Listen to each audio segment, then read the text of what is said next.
안녕하세요. 예수비전 성결교회 안희한 목사입니다.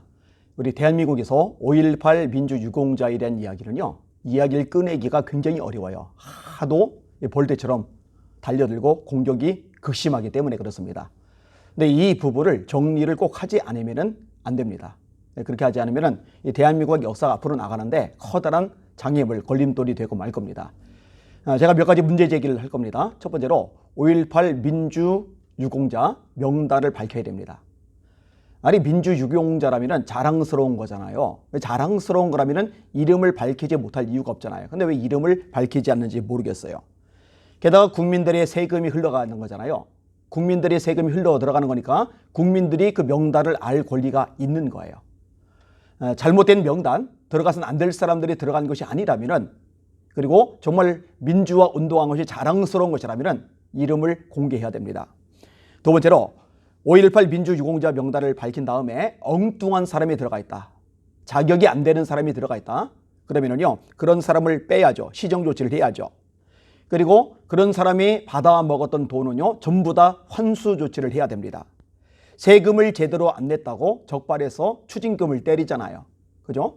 근데 이것은 세금을 먹어버린 거예요. 불법으로 먹어버린 거예요.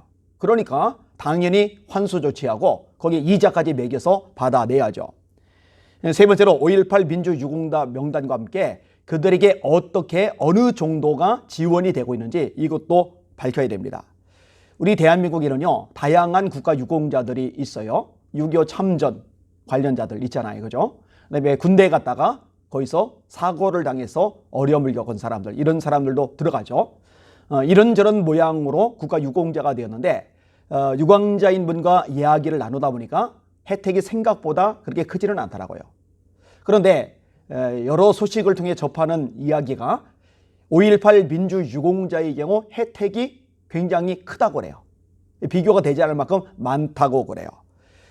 만약 다른 국가 유공자에 비해서 5.18 민주유공자에게 터무니없이 많은 혜택이 주어지고 있다면요, 형평성에게 재조정이 되어야 됩니다. 네 번째로 5.18 민주유공자에 대한 가산점을 폐지해야 됩니다. 2006년 이전에는요, 국가 유공자 가족에게 10%의 가산점을 줬어요. 그러다가 헌법 불합치 판결을 받았고 5에서 10% 주는 것으로 변경이 됐습니다. 근데 5에서 10%가요, 엄청난 혜택입니다. 자, 공무원에 합격하려고 정말 열심히 공부를 해요. 그런데 아무리 열심히 공부를 해도 5.18 민주유공자가 5에서 10% 정도 가산점을 받으면요, 따라잡기가 거의 불가능하다고 보시면 돼요. 그러니까 5.18 민주유공자들은 공무원 되기가 너무 쉬워지는 거예요.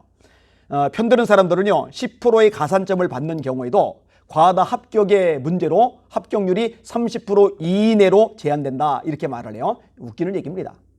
아니, 30%만 해도 어마어마한 거죠. 이 대한민국 전역에 공무원 시험 보려는 사람들이 얼마나 많아요. 그중에 5.18 광주 유공자 수가 몇 프로나 됩니까? 그런데 30% 가까이 혜택을 받을 수 있다? 이거는요, 말도 안 되는 차별입니다.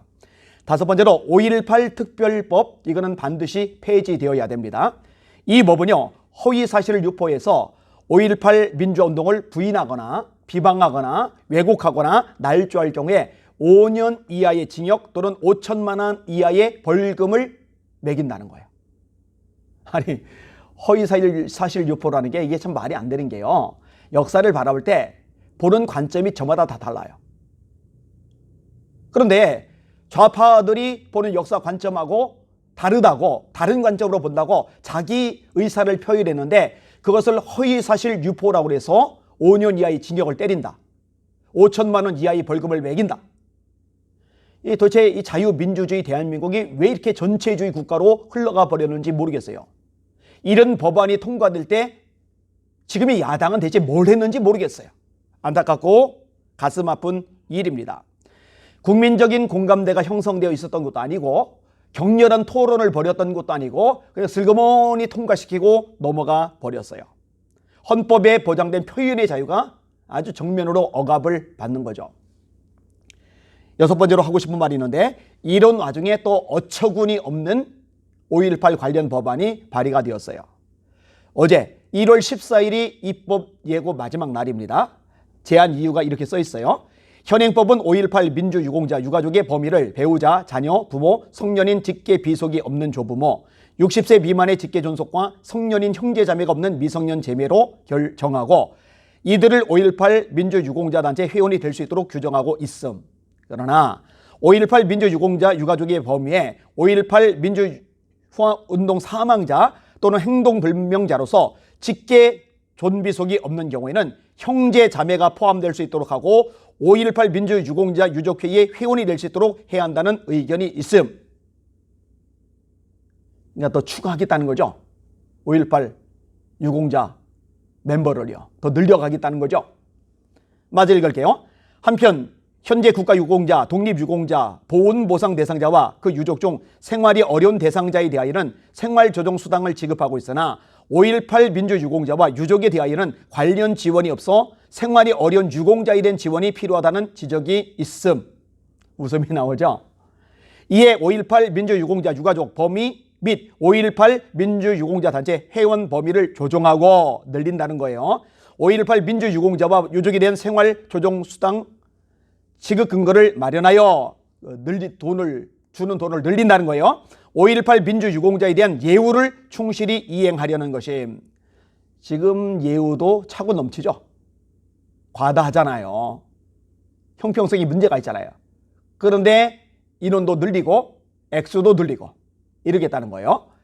주요 내용 가 유족 또는 가족의 범위에 5.18 민주화 운동 사망자 또는 행방불명자로서 직계 존비속이 없는 경우 형제 자매 중 추천된 1명이 포함되도록 함. 안 제5조 제1항 제6호 신설. 나 5.18 민주유공자 유족회의의 회원의 자격으로 5.18 민주유공자의 유족으로 등록된 사람에게 직계 존비속이 없는 경우 형제 자매 중 추천된 1명을 회원으로 함. 안 제57조 제2호 단서 신설. 다 5.18 민주유공자와 유족 중 선순위자 한 명에게 대통령령으로 정하는 바에 따라 생활 수준을 고려하여 생활조정수당을 지급할 수 있도록 함. 안 제89조의 2 신설. 도대체 이 대한민국이란 나라는요 5.18 유공자들의 나라입니까? 아니잖아요. 솔직하게 말할게요. 이런 식의 행태는요 오히려 전라도민에게 마이너스입니다. 광주 시민에게 마이너스입니다. 왜냐하면요 상대적인 박탈감을 느끼는 대한민국 국민들이 너무 많거든요. 너무 많은데 법안으로까지 이렇게 만들려면 어떻게 하겠다는 거예요. 특별법까지 만들어서 비판조차 하지 못하도록 차단하면 표현의 자유조차 억압하면 헌법에 보장된 표현의 자유조차 짓밟으면 어떻게 하겠다는 거예요. 그럼 반발 더 사죠. 오히려 전라도민들이 고립되는 거예요. 오히려 광주 시민들이 고립되는 거예요. 한 대한민국이잖아요. 서로 어우러져야 되잖아요. 위하는 것 같은데 사실은 위하는 게 아니에요. 고립시키는 거죠. 도대체 무슨 생각을 가지고 있는지 더불어민주당 국회의원들 이해할 수가 없고요. 그래서 도대체 이런 법안이 통과되도록 잠잠하고 제대로 대응조차 못하고 막지조차 못하고 목소리조차 못 낸 야당은 뭘 하고 있는지 참 깝깝하기만 합니다. 다음 문제가 있는 거죠.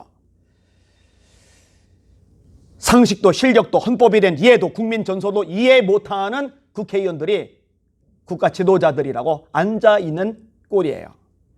점점 이상해져가는 대한민국, 누군가는 브레이크를 걸어야죠. 과속으로 엉뚱한 방향 향해 질주를 하는데 누군가는 브레이크를 걸어야죠. 이렇게 브레이크 걸다가 5.18 특별법에 의해서 고소당하거나 처벌받는 거 아닌 거 모르겠어요. 그래도 할 말은 해야죠. 대한민국이 잘못된 방향 계속 나가도록 놔둘 수는 없잖아요. 방치할 수 없잖아요. 이 나라 대한민국을 살려주세요. 고쳐주세요. 불쌍히 여겨주세요. 하나님 바로잡아주세요. 이 기도가, 애절한 기도가 계속 쏟아져 나와요. 교회에서 성도들과 함께 모여 예배 드릴 때도 이 대한민국을 놓고 대한민국의 정체성을 놓고 계속 기도할 수밖에 없고요.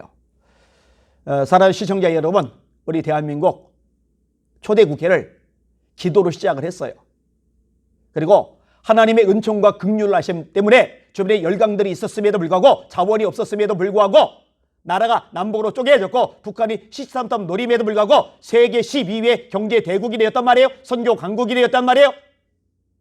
어딜 가나 자랑스러울 만큼 국가 위상이 높아졌단 말이에요. 그런데 이게 송두리째 구렁텅이로 굴러 떨어져 가고 있어요. 이러니 어찌 울부짖지 않을 수가 있겠습니까? 함께 이 대한민국을 놓고 기도해 주시고 목소리를 내주세요. 알려주세요. 그래야 하나라도 잡아나갈 수 있을 겁니다.